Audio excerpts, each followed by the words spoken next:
युवराज सिद्धार्थ, यशोधरा, इसे स्पर्श करो ताकि ये धन और ये धन ब्राह्मणों में बांट दिया जाए।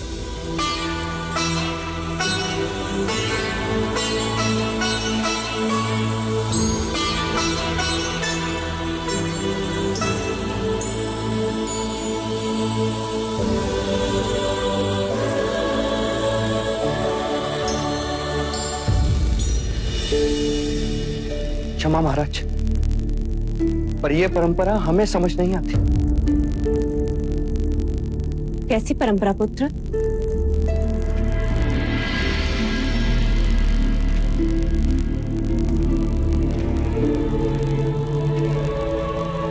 जब भी आप खुश होते या कभी कोई खुशी की बात होती, जैसे युद्ध जीतने की बात, विवाह की बात, जन्मदिन हो या स्वयंवर का दिन, आप हमेशा ब्राह्मणों को दान देते हो, जिससे तुम्हारे सुख को किसी की अशुभ दृष्टि न लगे, तुम्हारे मार्ग के सारे अवरोध दूर हो जाए, तुम्हें ब्राह्मणों का आशीर्वाद मिले। तो क्या ब्राह्मणों को दान देने से अवरोध दूर हो जाते हैं? निस्संदेह होते हैं। मैंने पहले भी कहा था और आज भी कहता हूं, ब्राह्मण धरा पर ईश्वर के प्रतिनिधि है। मनुष्य के मस्तिष्क पर उनका हाथ अभय कवच होता है। अरे, ये आपके पैरों को क्या हुआ विप्र? प्रातःकाल घर से चला था, मार्ग में ठोकर लग गई। अर्थात आप अपना ही हाथ अपने ही मस्तिष्क पर रखना भूल गए विप्र।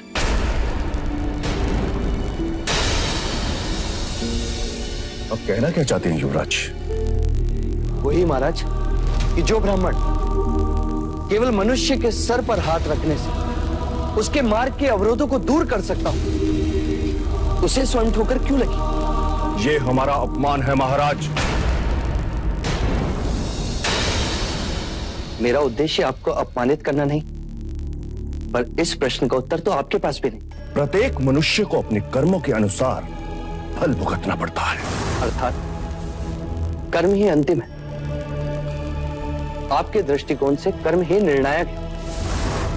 मनुष्य को अपने कर्मों से कोई नहीं बचा सकता। सत्य है।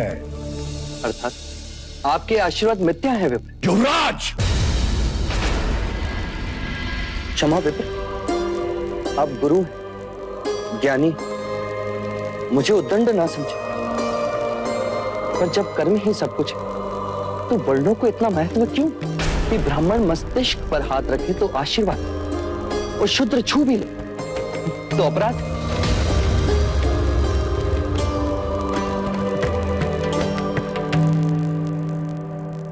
चन्ना। जी युवराज।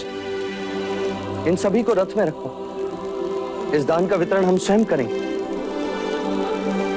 जी युवराज। आओ यशोधरा।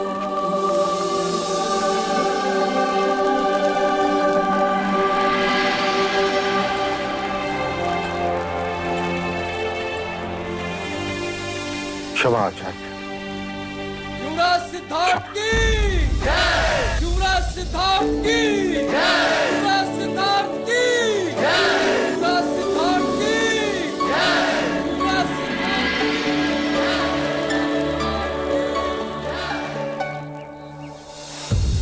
अरे, ये क्या कर रहे हैं आप? ईश्वर है आप हमारे लिए, जो स्वयं अनाज बांटने आए। मैं चाहता हूं आज से कपिलवस्तु में कोई भी भूखा ना रहे, सबको अन्न मिले, अपना अधिकार मिले। युवराज, आप हमें ये बताएं कि इस उपकार के बदले हम आपको क्या दें? अपनी पीड़ा। आप सबकी पीड़ा लेने आया हूं। हटाओ।